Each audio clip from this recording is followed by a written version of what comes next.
Herkese iyi seyirler arkadaşlar. Kanalımıza hoş geldiniz. Sizler için yepyeni haberler hazırladık. Afra Saraçoğlu'nun yeni dizisindeki karakterleri.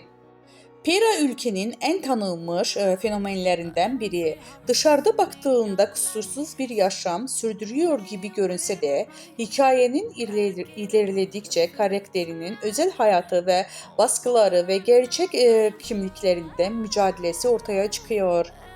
Dizide Afra Saraçoğlu'nun partneri olarak yer alan Ardınç ve Adam isimli gizemli bir karakteri canlandırıyor. Ayrıca dizinin hikayesinde Mecit karakteri de Pera'nın hayatında önemli bir yere sahip. Dizinin çekimleri tamamlandığı ve yayın tarihi kısa süre içinde açıklanması beklendiği bildirildi.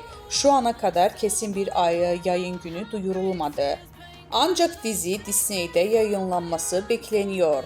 Afra Saraçoğlu hayranları en çok merak ettiği konulardan biri de dizideki aşk hikayesi olduğu belirlendi.